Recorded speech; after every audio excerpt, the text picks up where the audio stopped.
Hey everybody, I'm Eric Oberembt, and you're listening to Be Authentic or Get the Fuck Out. We talk about real shit, what's on our minds, and don't give a fuck if it makes you feel a little uncomfortable. So sit back, strap in, and get ready for some real shit. Hey everybody, I'm Eric Oberembt, the host of Be Authentic or Get the Fuck Out. Welcome back for another episode. Really excited today. We've got a lot going on. We've got a lot going on here today. I'm going to start the episode the way that we're starting this whole second season, though, in reminding everybody that we don't have sponsors. I pay for everything. So because I don't have sponsors, well, the reason I don't have sponsors is so that we can say whatever the fuck we want, whenever the fuck we want to say it on this show. That means I need your help. I need your help sharing, telling everybody about the show. That's the payment. That's the ask for watching the show. So I'm going to say that in the beginning of every episode. So just be prepared.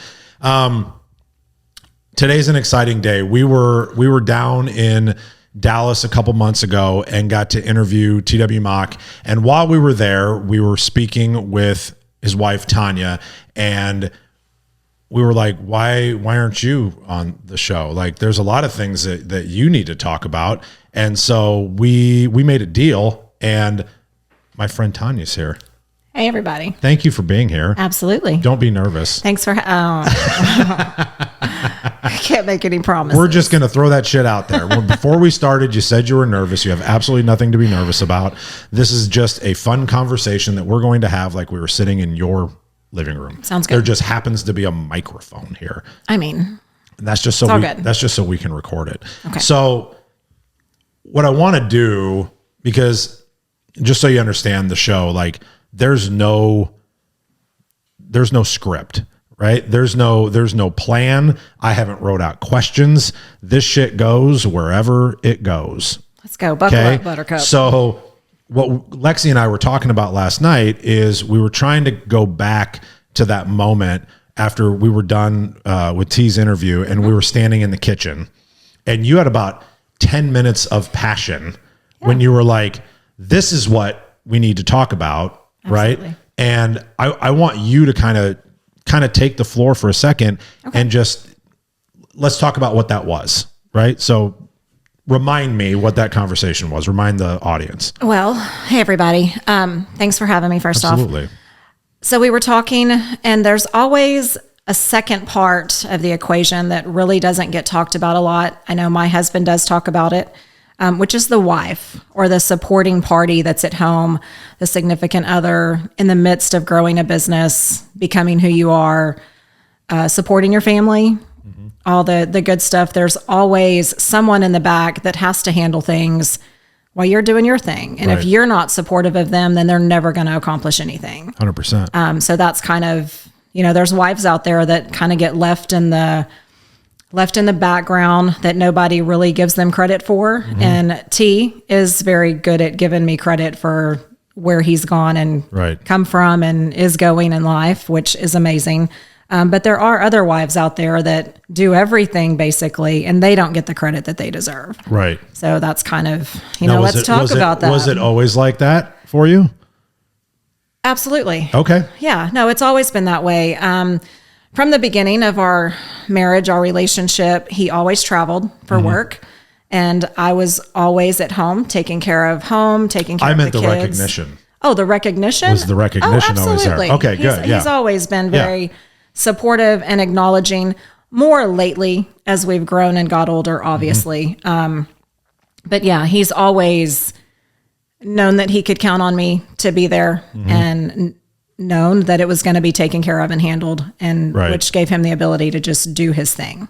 And I think that a lot of that conversation that we were having was talking about the trials and the tribulations that you would go through when you were home alone for long periods of time. Right. Yeah. I mean, tell people what that was like. I mean, you were the family unit at that time, right? So we'll start probably in the year, I would say 2000, maybe 2002 or 3. He did a lot of work in Phoenix, and I took care of our daughter and our son. And at that time in our life, Andre was in between homes, which is our son.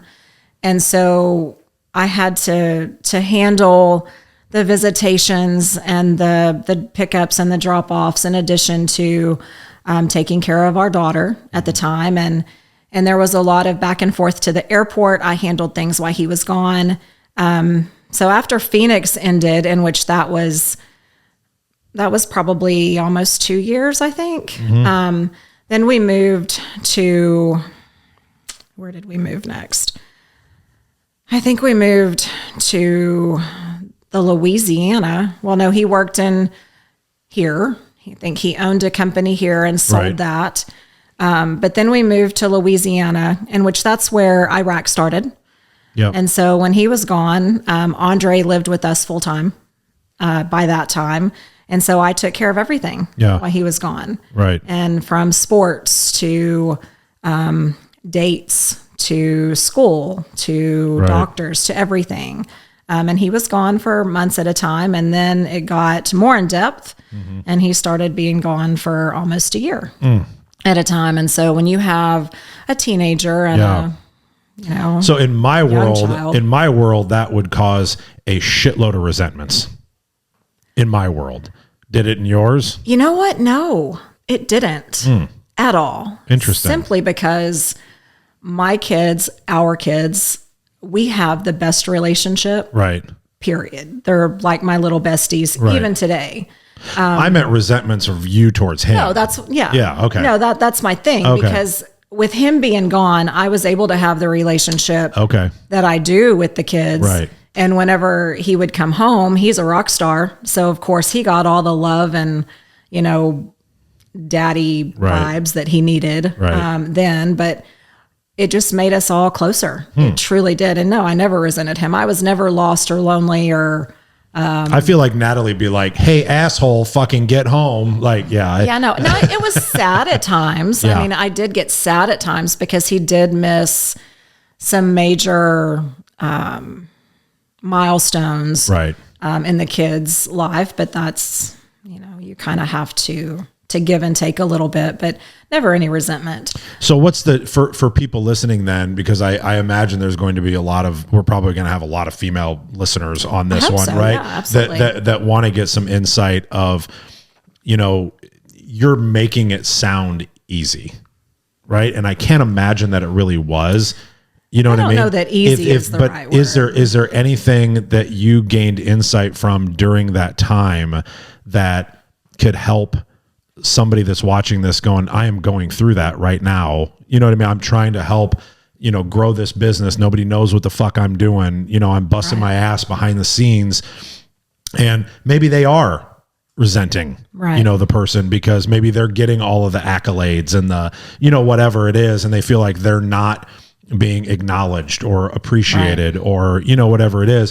What were some things that you did mentally or whatever it was to get through some of that? Or, I mean, obviously you're just stronger than shit. And we know that, but there's still times where, you know what I mean? Like you're still a human where I'm sure you were like, oh, fuck me. Like this is, There were a lot of sleepless nights, just I guess me being authentically personal. Yeah. A lot of sleepless nights. I hate being alone. Yep. I do. In fact, I would insist that our daughter sleep with me. Sure. Up until she finally said, "Mom, no, I'm not sleeping with you." I'm 24. I need to. And I did go through that a lot. So personally, it was hard. Yeah. Night times were harder than the daytime. I stayed busy. Yeah. All the time with the kids. We talked, T and I would talk as much as possible. Right. We loved our Skype conversations. Right. But I always knew that there was a greater purpose in which he provided us a life that I could not. Right. I worked in the service industry. That's what I did. So I couldn't give us the life that we had with just doing that. So it was all dependent on him. And so the way that Andre did with a G-string on, trying to get tips. No. I mean, I did work at Hooters. Go Hooters. We'll talk about that later. Did you? I did. You had to wear those awful outfits? No, they weren't awful back then. Oh, they weren't? No, they're awful now. I Sorry, always felt Hooters. so bad, like, because Bad move. you'd go in and it's like, I know you're attractive, but those clothes are making you very unattractive. Yeah, no. When I worked at Hooters, it was very classy. It was classy and nice. good. Yeah. Okay. And that's where I met my husband. Is by the it? way. We'll get to that later. Ah. Yes. Now that was where I met my husband, but yeah, I mean, I knew that he was giving us the life that we wanted, and without him, we couldn't. So it took both of us. It was a team effort.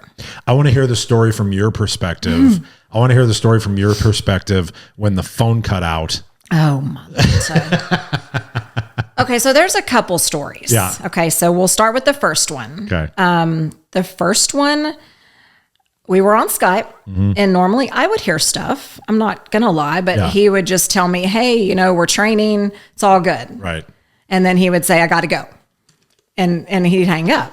So that was cool. Well, one time they were training and the phone did not hang up. The computer did not hang up. For those listenings, we had air quotes behind training. Yes. Yeah. Oh, yeah. Sorry. Yes. Yeah. And probably for a good 30 minutes or 45 minutes, I had to listen to commotion. And I almost want to say I think it was called his chew. I think that's correct. Wherever he lived in Iraq. Okay. It was a little, like a train container. What are they called? Like a cargo. Yeah, one of those things. A shipping container. I think that's what he resided in Iraq. Yeah. And just hearing things blow up and roll over, and I was terrified. Yeah. I was terrified. But then it went dead. Right. And that was it. But he called me back. That was the first instance. Okay. He called me back eventually after that and was like, hey. Define eventually. I think it was within a couple hours. Okay. So long 2 hours. Yeah. I mean, it was. Yeah. But that's not even the bad one. Right. That's not the most horrible situation. So then fast forward to another event. He was not on a base at this time. He was outside the wire, I think they call it. And we were talking, and I heard stuff in the background. But he called me, obviously, and it was one of those, they're coming over the fence. I don't think I'm going to make it, honey. I mean, it was a very serious conversation. Yeah. And then the phone went dead. And I heard nothing for hours and hours and hours. So, of course, it's the middle of the night. And the last thing, he said is, I don't think I'm going to make it. And tell the kids I love them. I mean, it was the whole thing. Right? Whole thing. And now I can laugh about it now. It was a horrible night, but I ended up going to wake up our son. Yeah. Because I had to tell somebody and talk to somebody. And of course, having the conversation, I'm pretty sure he was probably 15 or 16 at the time, telling him, I don't think your dad's coming home. This is the end. And I'm already getting emotional. Of course, I can laugh now.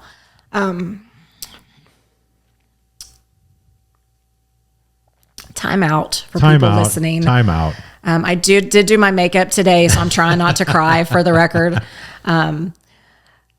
Anyways, I called all the higher ups. I called his boss, the boss's boss, and just said, I can't find my husband. I need y'all to find him. Something's going on. He's not answering. And I think the next day is when he called me. Mm-hmm. So I'm emotional, roller coaster, very distraught. Yeah. Come to find out, fucker's having a party, a birthday party. And he was intoxicated, like everyone else, intoxicated. And they had one of the guys, I guess, in the pictures that follow, you could see he's got a colander on his head as his helmet. Yeah. And he's got a gun, and I think it was loaded, and he had shot it in the wrong direction into the embassy, or I don't know what it was. Anyways, caused a huge mess, and I'm surprised he didn't get arrested and all that good stuff. But anyways, bad night. Thought he wasn't coming home, and they were just having a really good time. That's really good party. So quite the I was very angry for a long time. Yeah, how long do we hold on to that? How long has it been? It's been years, and it's still a tough conversation. Sure, because, sure, yeah. It's a bad position to be in. Yes. So no resentment, no anger, yes. Right. No, I get that. That makes sense. Oh God, my brain just completely shut off. I was like sitting there and I had like, you had another question. I did. I had a thought and I had a question. I was trying to hold on to it, but then I was like being present and listening because that's what I need to do. And then the fucking question left my damn brain. Oh, I know what it was. So when we talked to T the last time, something that surprised me was the timeline on, and we were talking about this just recently, like right before we started filming, that, you know, like obviously like, you know, nothing can hurt us. Like we're doing great. Like, you know, yada, yada, yada.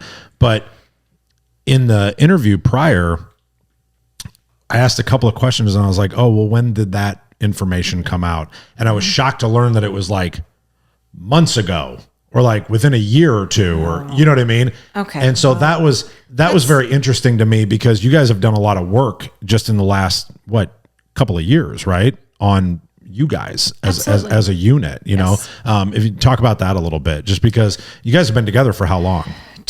Going on 22 years. That's a long time. It's a very long time. Right. And there was a lot of time. Great the whole time. Right. So there's a large chunk of time that you weren't in the know. Right. And That's correct. then all of a sudden you were.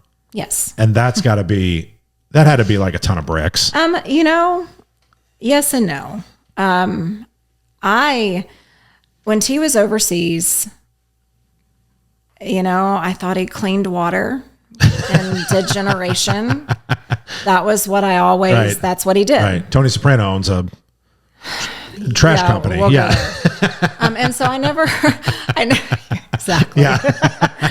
I never questioned. I never really needed to. When he came home, he was, you know, he went through the same cycle that I'm sure anybody who spends a long time away in a different country goes through, where you have to readapt and readjust, and then it would be time to go back. Right. So there was never really any question about what you're doing. Right. I mean, the money came home and that was it. I never had to question anything at all, never felt the need to.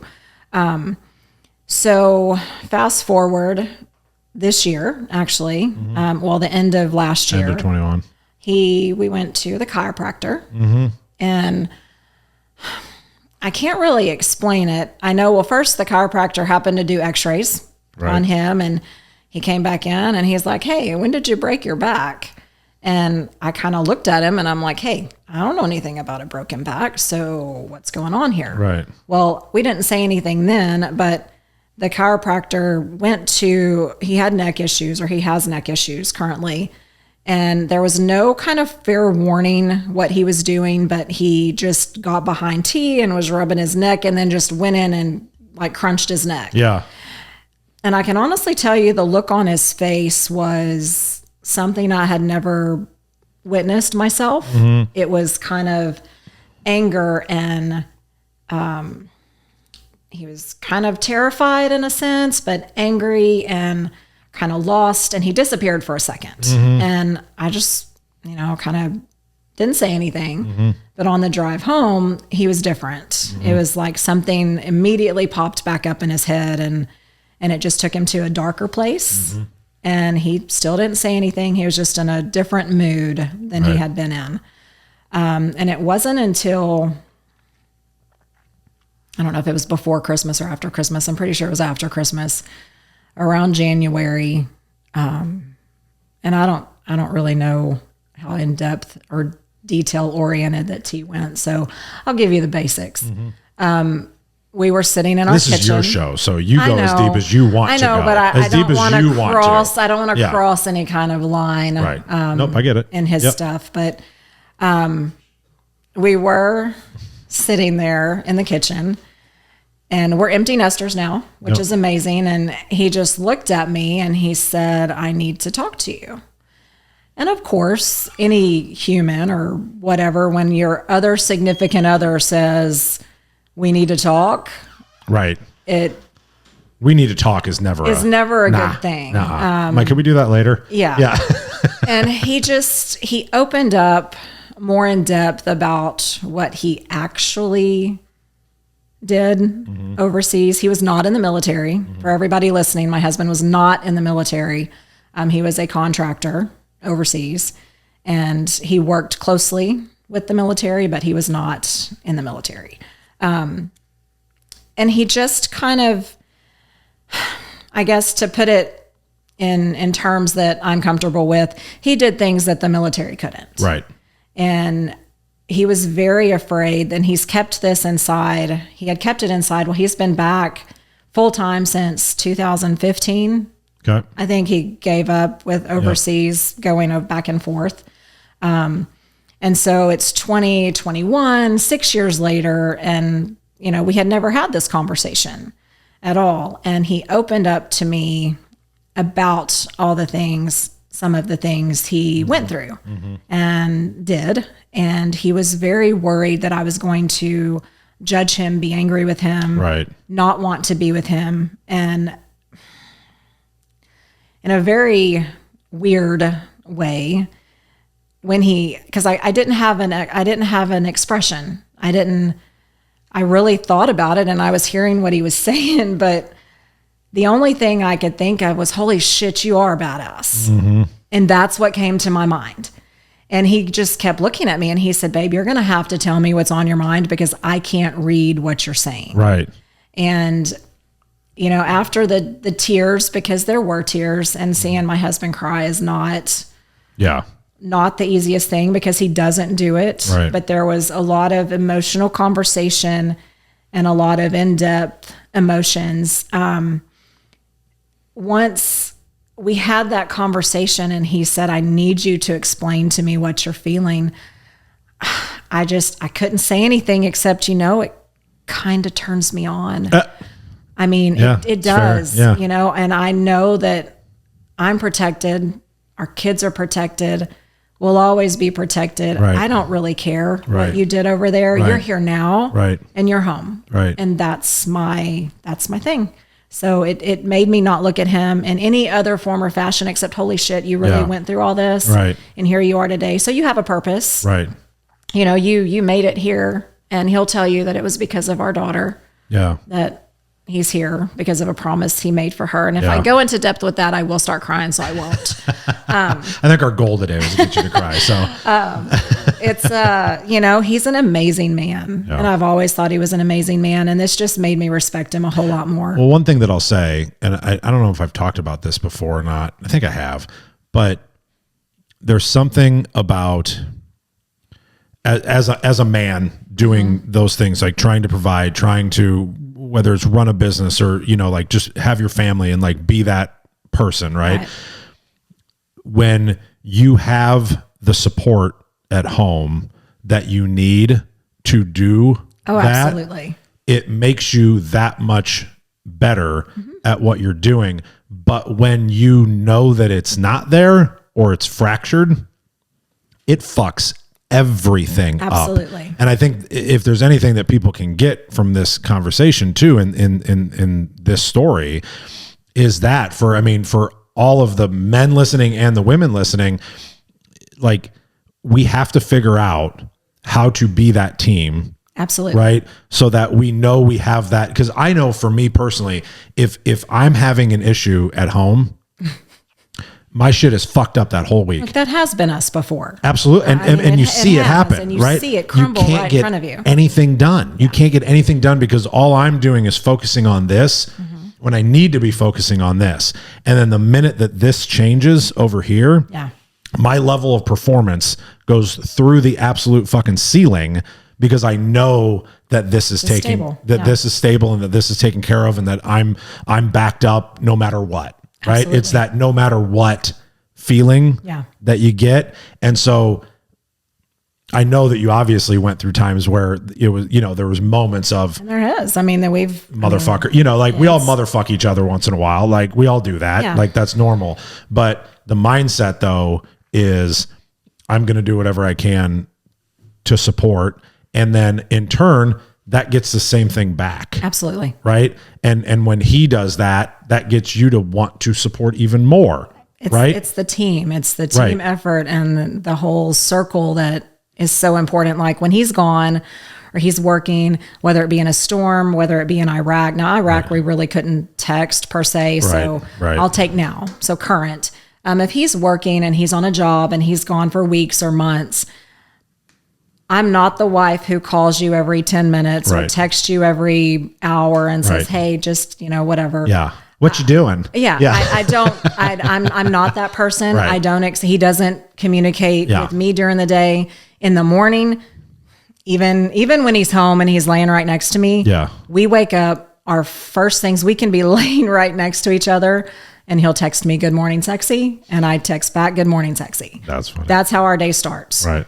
No matter if we're right next to each other or apart. And if that sexy's not in there, then we know that one of us is mad. One of us is mad. That's right. That's funny. If we get the good morning sexy text, we know that everything's good. I love listening to people talk that are around people and they pick up on mannerisms, because that's right is him. It is. All the time. Or my point is, I love catching that shit though, because he says that he's like, that's right. And I love it when I catch other people saying stuff, because the more time you spend with anybody, you know what I mean? Like you pick up their actually stuff. have running jokes. Our daughter got him a coffee cup that said, my point is, because he used to say that all the time. Really? Yeah. And it was, my point is, you're a good dad. So after we got the coffee cup, did that slow down, the phrase? Yes, it did. Yep. It did. Yep.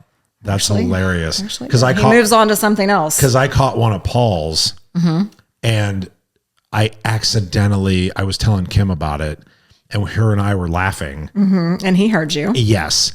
And I can't remember if it was her or I that told him what it was, but then I was like, stop it.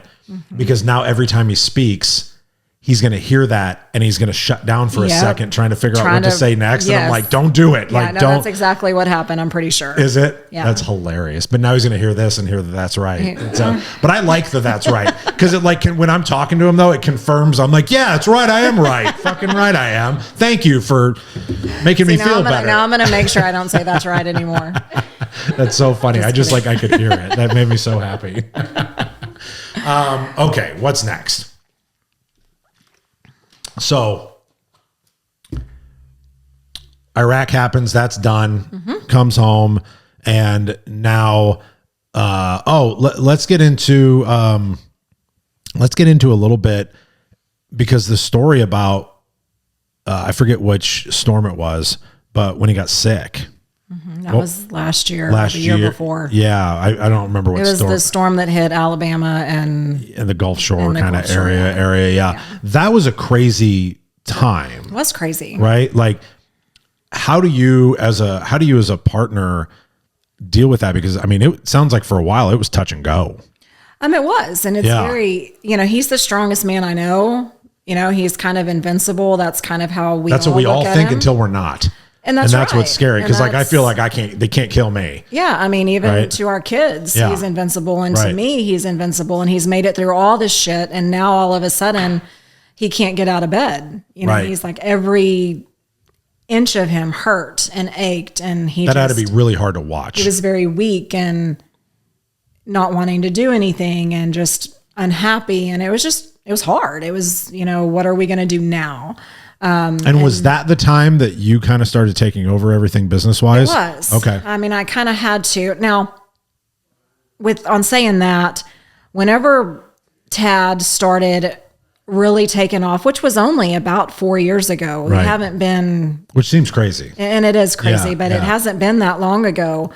I always told him, I can't work for you. Right. I can't, because one, I'm a lot lazier than him when it comes to work. I procrastinate. I'm horrible with numbers. All the things. Right. I mean, I'm a paper person. I'm not a computer person. Right. And so I always told him, I can't work for you because you'll hate me and I'll hate you. Right. And so a couple years ago, 2 years ago, right before Christmas, he asked me, this was before he got sick. He asked me if I would start playing a bigger part in the company. Yep. And I said, okay, I will. But just understand, if we start not liking each other because of this, then I'm going to back out. Yeah. Well, he was so busy, me working, it didn't really affect, because he was never there. So, but I wasn't very good at it. I didn't put all of my effort into it. Like I didn't like it yet. How's that? Okay. I was just going to ask why. So yeah, I didn't I'm a people person. I'm a service industry. If right now, if I could do whatever I wanted and not have other responsibilities, I would be a server or a bartender. Really? That's my thing. That's my jam. I love that. And I'm good at it. And that's just what I've done forever. But so this having a grown up job, as I call it, it really didn't interest me very much. Yeah. But I did it. Was I good at it? No, I was not. He still got mad. You know, I would miss data entry. I would miss, something. I wouldn't pay something. And I'm the world's worst procrastinator for all of y'all listening. I am. So it really took a minute, and he was very patient with me, which is why I didn't stop. Because he didn't get angry with me. He would get frustrated, of course, but he was never ugly or angry. Right. And so he let me kind of come into it. So then fast forward to where he did start feeling like shit. And I could see it. There was nobody else.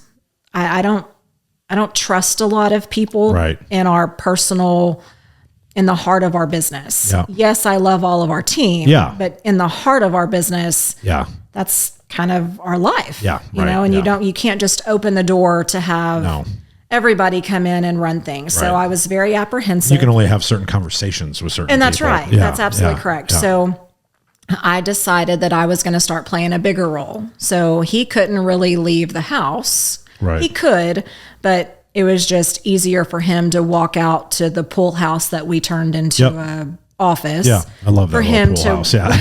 For him to work there, and I would go to the office. Yeah.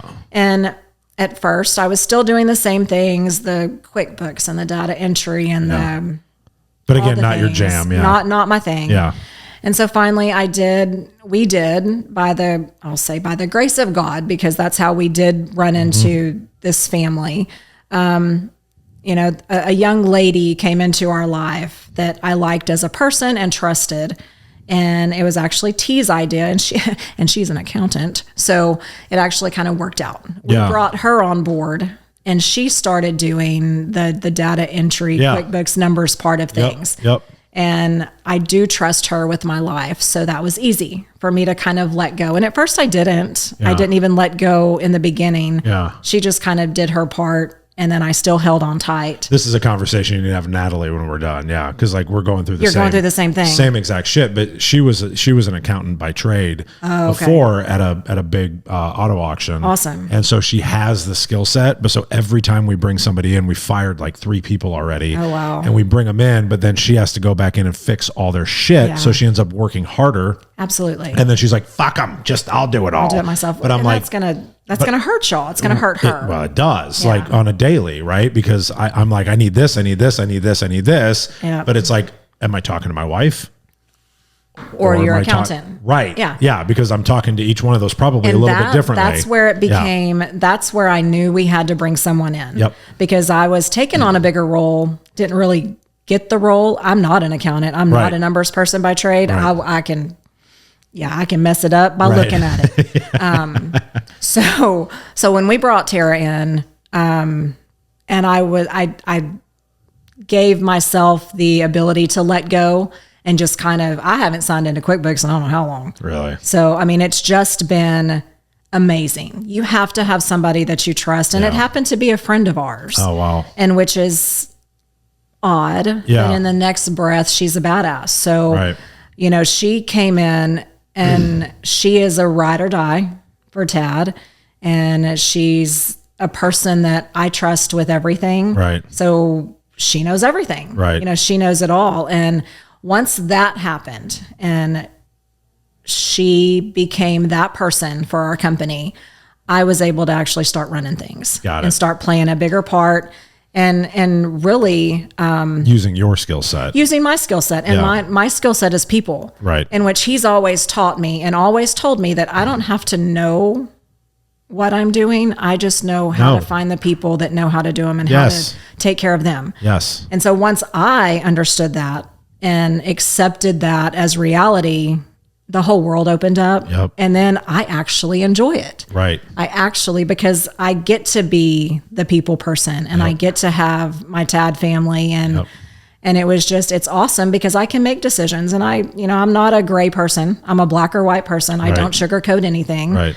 And so it's either yes, no, or go fuck off. Right. I mean, it's, I don't play games. It's not that kind of thing. And he can do whatever he wants to do. Right. So he does all the behind the scenes talking to people, because no matter what, he is still the face of TAD. Yeah. Right. I mean, he's the one. Yeah. But and I know that's the the thing that he and I both talk about. They're like, we don't even want to be the face. Yeah. And I think that's why we probably are of our own operations, right? It's because we don't want it. But people, when they hear your company, they see you. Right. When they hear TAD, they see him. Yeah. 100%. Now, when we go anywhere, they all know me. Right. But they know me as TW's wife. Right.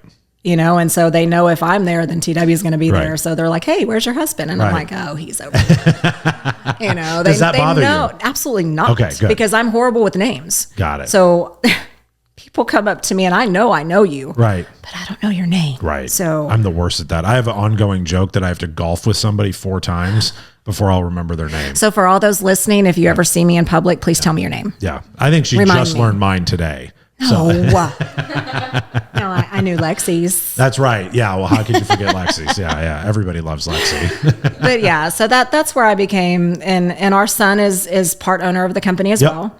So, I love him, and we're very close. Yeah. And so what's that dynamic like, working with family and a child in your business, as far as like, you know what I mean? Yeah, absolutely. Because do you work as equals, or do you break out I'm your mom, motherfucker? No. Okay. Actually, it's interesting, because I have seen Andre grow, because he was at Tallywhackers. That's what it was called, Tallywhacker. Sorry, Andre, I love you. That's so horrible. Look, he killed it at Tallywhackers, for the record. I want to see that picture. Oh yeah, I have the picture. Yeah, so get it to Lexi so we can throw it up on the video. Yeah. He killed it at Tallywhackers, for the record. And he started serving, FYI, because his mom is a server and was a server. So I brought him into that life. But then he moved on to bartending, and he killed it. He was amazing at it. But so then you fast forward to, they started the company, TAD. TAD did not produce in the beginning. It was very hard. Any kind of startup company, it's going to. Right. And so they struggled. Well, Andre and Daniel both could not live the struggle life, and the no income coming in, because Daniel had a family, and Andre just didn't want to be broke. Right. He's in his 20s. Yeah. So he went on to do other things. Well, T didn't have anything else, so he had to make it work. Right. But then Andre did come back to TAD, and he played the part of basically a project manager, and he didn't come back as an owner, although I guess on paper he was still owner, but he earned his way. Right. He earned his way, bought his way back in. And I've seen him at first. He struggled because he's kind of lazy like me, or he was kind of lazy like me. Right. Kind of procrastinator, doesn't want to bite off more you can chew, kind of do the basics to what you need to do to get by. So he was just doing project management. And it really surprised me, because he knew what the hell he was talking about. He really understood it and knew it, but he just didn't have to do it, so he didn't.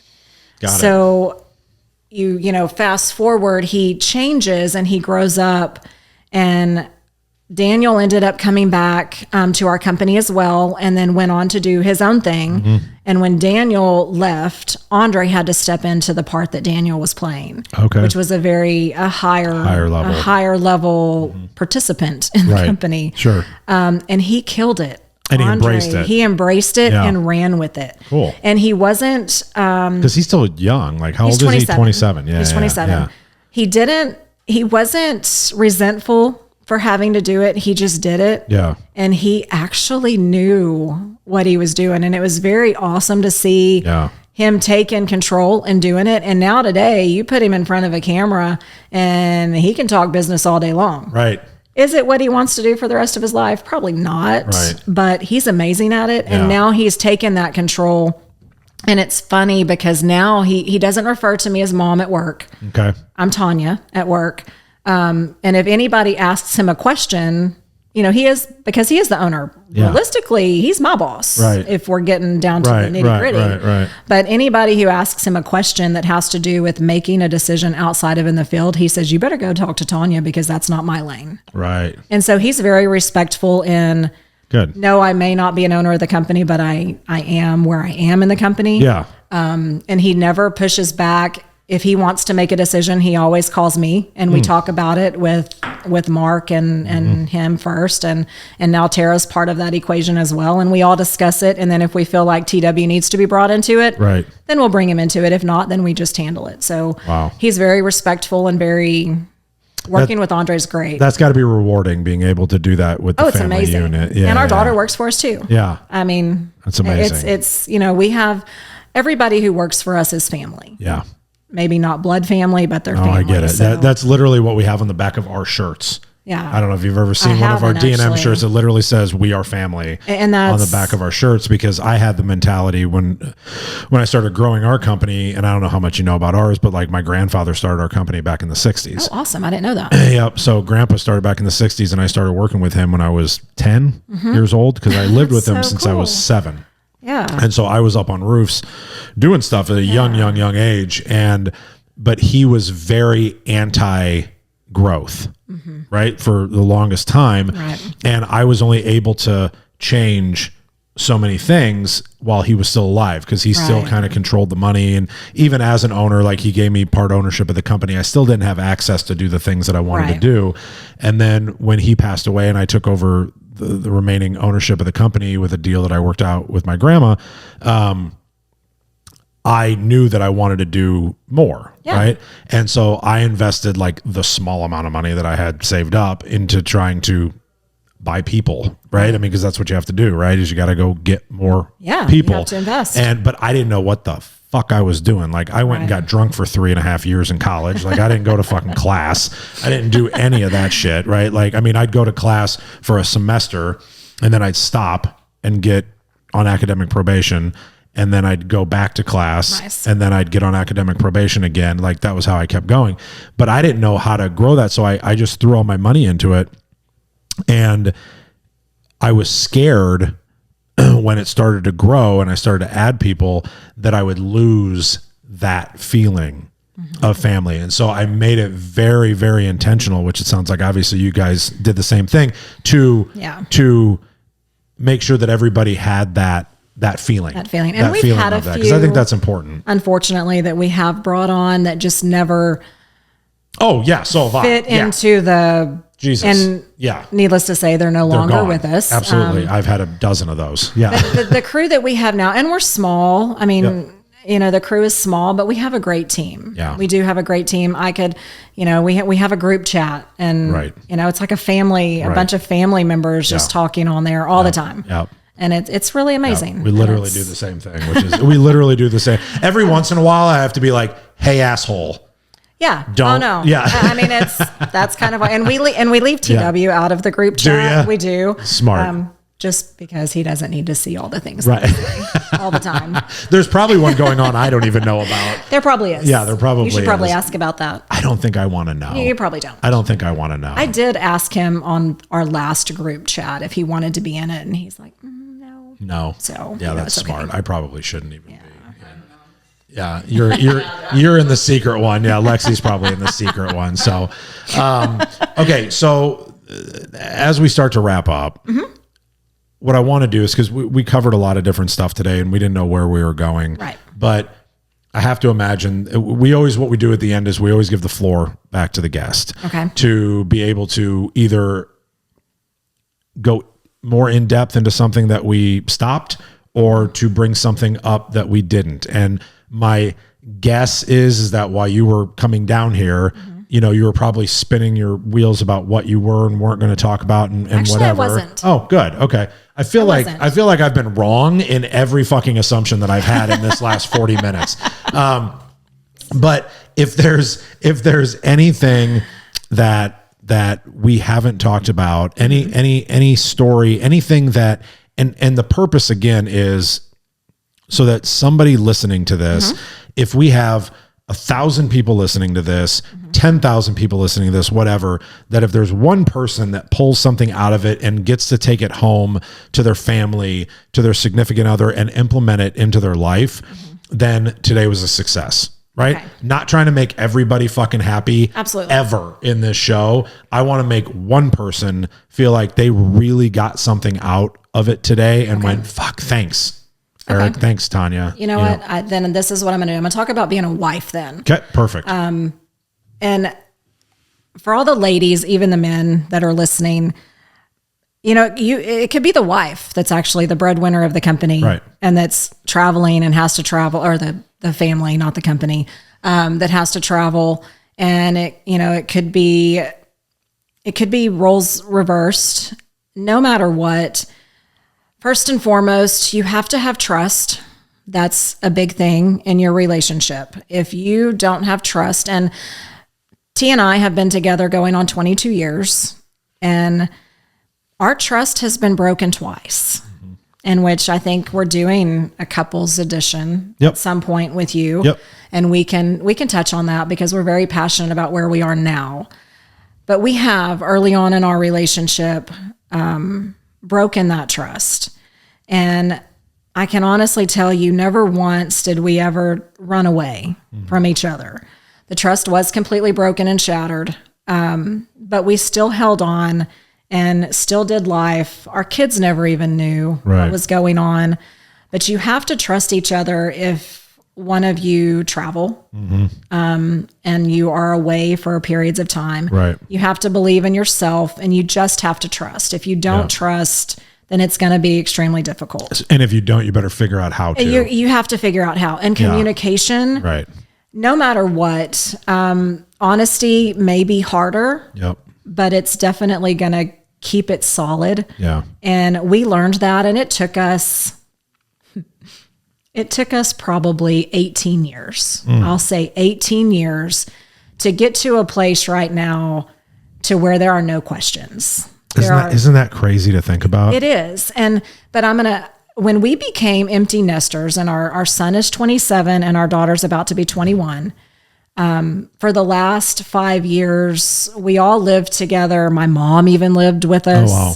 And so we always had a full house. Yeah. Always. From the beginning, we've always had kids. And then you're looking at each other going, what are we talking about? We decide we're going to be empty nesters, and we move into our home. And so we were both nervous and scared. Right. That, what the hell if we don't like each other? Right. Then what? Can we go buy a kid? What are we going to do then? But when we moved into our home and became empty nesters, it was like a whole new world opened up for us. Right. And we realized that we really, really like each other. Wow. Not just love each other. Right. We really like each other. Huge difference. A huge difference. Huge difference. I mean, we laugh, and it's just us, and we're old. I mean, we're old people, and we laugh at the stupidest things. We're like the same age. So could we stop with the fucking old shit? I mean, like I'm 45. Paul's old. Yeah, Paul's old. Okay, Paul. Sorry. You still look great, Paul. That's just the ongoing joke anyway, that Paul's old. So just no matter what, he's always going to be older than me. So he's old. Yeah, but sorry. How old is Paul? I think he just turned 48. Okay, well, that's way 48 close or 49, to my age, so 49, maybe 49, maybe 49. How old are you? 43. Oh, I am older than you. No. Okay, I'm 45. Yeah. It's all good. I'm rocking 45. You were rocking 45. Yeah. I'm built like I'm 72 though, with like all my fake hips and like my back all fucked up and like, rods and shit in my arms. Like I feel you there. I'm like the bionic man. Yeah. I loved that show. I got a lot of titanium in my body. Yeah. From accidents and such. So, sorry, go on. No, let's finish up with trust. He totally interrupted me and threw me off track. Sorry, that's literally what I do in every fucking show. Yeah. Right? You said this was I did. I should have just went out with tea in the hallway. No, trust and communication, definitely the most important thing I could stress. Support, always be supportive. If he he or she has to travel, just know that they're doing it for you. Right. Realistically, they are doing it for you. So respect them in that manner, that they're doing what they have to do.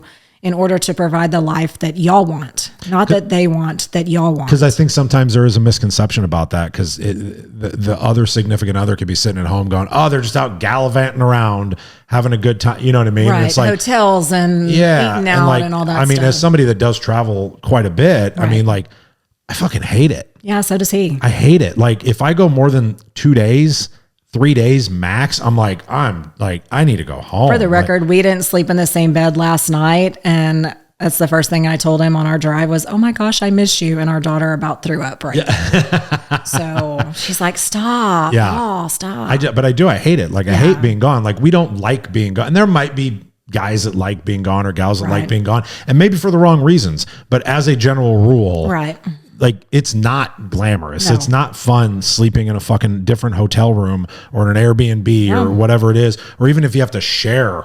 You know, like, that's awful. Like, I like my bed, my room, absolutely, my home. Like, nobody enjoys. I'm not 23 anymore. Absolutely. Sleeping on a piss couch next door to the fucking fraternity. You know what I mean? Like, no, you're an adult. I'm an adult. You're like, a whole grown man. Yes, like, we don't like doing that. I think sometimes that does get lost in translation. I appreciate you bringing that up because it's not the thing you see on Facebook. Yeah, they're not doing it because they want to. They're doing it because they have to. Right. Yep. And that there's a huge difference. That's a huge difference. And hopefully we do it long enough so that we don't have to anymore. And that's the goal. That's my goal. That's the ultimate goal. I sit down and I have a timeline in my head that I'm like, I need to do this for X many more days, years, whatever. I almost want to say T has given himself another couple years. I've given myself 2. Yeah.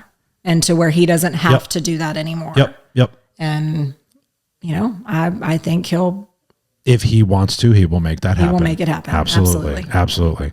Well, Tanya, thank you so much for being here. Like, I hope that you had I'm a not good nervous time. Anymore. See, I told you. I hope you had a good time. I did. Thank you very much for being here. I know that people got something out of it. I hope so. I know that they're going to pull something out of it, to be able to hear from somebody that is as experienced and strong as you are and the stuff that you've been through. I appreciate us being friends. Absolutely. And that means a lot to me. I kind of like you.